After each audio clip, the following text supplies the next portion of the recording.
কম বেশি সবারই পাটের শাক খুব পছন্দের শাক। ইভেন আমিও পাটের শাক খুবই পছন্দ করি, কিন্তু সবাই এই সঠিকভাবে পাটের শাক রান্না করতে পারে না। ভিডিওটা তাদের জন্য।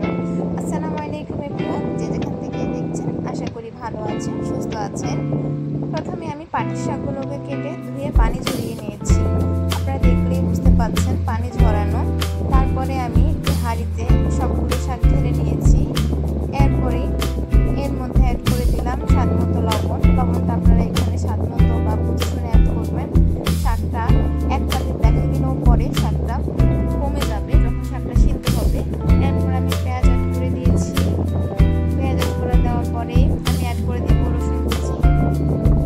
শাকের জন্য যতটুকু রসুন আমি কুচি করেছি তার অর্ধেকটা আমি এখানে অ্যাড করে দিয়েছি সিদ্ধ করতে। এরপর ঢাকনা দিয়ে কিছুক্ষণ ঢেকে রাখার পরে শাকের সাথে সবগুলো উপকরণ ভালোভাবে মিশিয়ে নিব। শাকের পানিটা ঝরিয়ে নেবেন, এতে করে শাকটা বেশি হবে না, খেতে মজা লাগবে। পাটের শাকটা ঝরঝরেই মজা লাগে।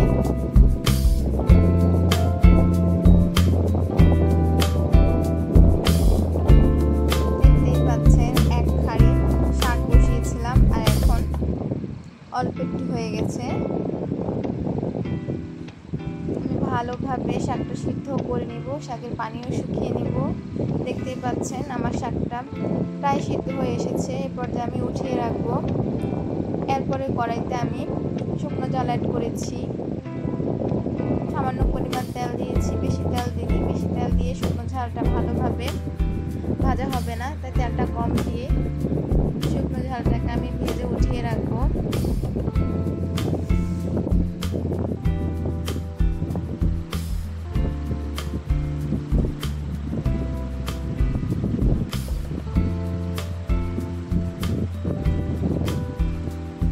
আমার মরিচগুলো ভালোভাবে ভাজা হয়ে গেছে। এরপর আমি উঠিয়ে রাখবো।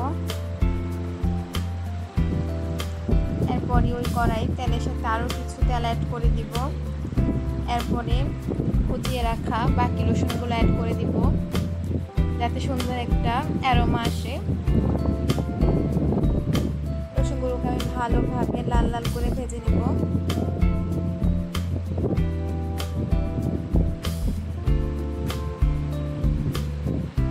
রসুন ভাজা হয়ে গেছে। এ পর্যায়ে আমি সিদ্ধ করে রাখা শাকগুলোকে অ্যাড করে দিলাম।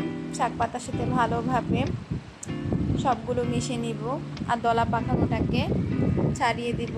এরপরে আমি তেলে রাখা মরিচগুলোকে ভালোভাবে হাত দিয়ে ভেঙে নিচ্ছি।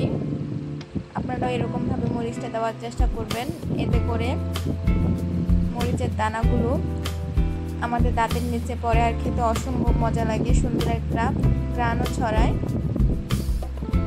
সকল মরিচগুলো আমি ঢেলে দিয়েছি। এবার এক এক করে মরিচের সাথে শাকগুলোকে ভালোভাবে মিশিয়ে নেব আর দলা পাকানোগুলোকে যতটা সম্ভব ছাড়িয়ে দেওয়ার চেষ্টা করব, এতে করে শাকটা খেতে মজা হবে। এই পর্যায়ে আমার শাক রান্না কমপ্লিট। বাকি হচ্ছে পরিবেশন করার।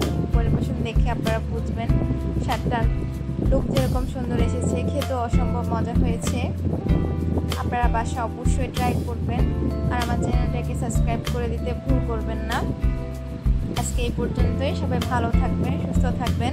আল্লাহ হাফেজ।